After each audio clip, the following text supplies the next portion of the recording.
The involvement of international superpowers and terrorist organizations in the Syrian conflict has created a complex landscape. Their interventions have escalated the crisis, resulting in repercussions that extend far beyond Syria's borders. Under Bashar al-Assad, the Syrian government has consistently favored Shia Muslims, despite the Sunni majority. This preferential treatment has deep historical roots, stemming from power dynamics established by Hafiz al-Assad, fostering ongoing tensions. Economic struggles exacerbated the unrest, as drought and poverty pushed many to demand change.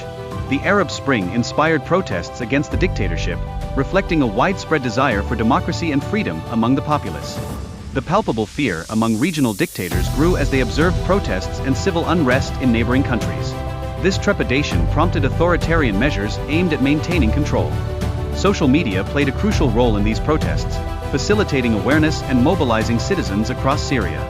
Its impact significantly shaped the regional unrest, empowering voices that were once silenced. The case of Muawiyah exemplified the risks faced by those opposing dictatorship, leading to severe repercussions for him and others in his circle. The government's response was both rapid and brutal. Security forces employed horrific torture methods on children, including electrocution and hanging, as a means to instill fear. These actions underscored the oppressive steps taken to crush dissent and maintain order. Initially, the protests in Dara were peaceful, focused on demanding the release of detained children.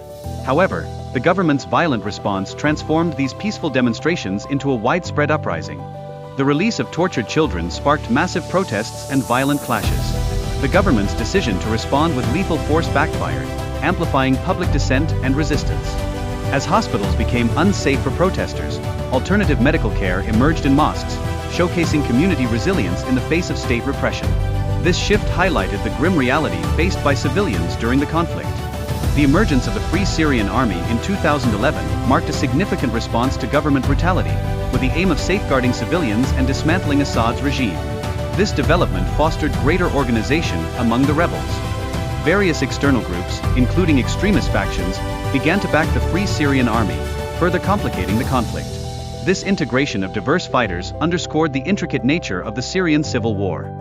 The rise of the Free Syrian Army exemplified local resistance against the Assad government, consisting of ordinary citizens uniting to address their grievances. This movement gained momentum amid ongoing government oppression. The Kurdish population's quest for autonomy led to territorial claims in northeastern Syria, taking advantage of the government's weakened position during the conflict. Their efforts aimed at establishing a Kurdish state, or Kurdistan. External powers such as Iran, Russia, and the US intervened to support their favored factions, revealing underlying geopolitical interests. This involvement further escalated the conflict, transforming Syria into a global battleground. Repeated chemical attacks by the Syrian government have incited widespread outrage among nations committed to the Chemical Weapons Convention, which Syria has not signed. This situation underscores the blatant violation of international law. International responses to the Syrian conflict have included military interventions and sanctions, largely influenced by the actions of nations like Russia and the USA.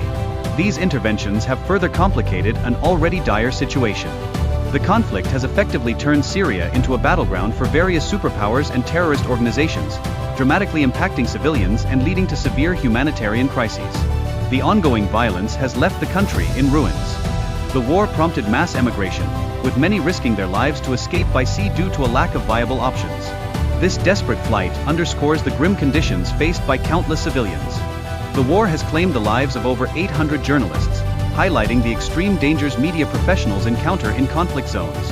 Their deaths reveal the brutal reality of reporting amidst such turmoil. Despite the ongoing violence, a resolution remains elusive, leaving the Syrian population ensnared in an unending cycle of conflict.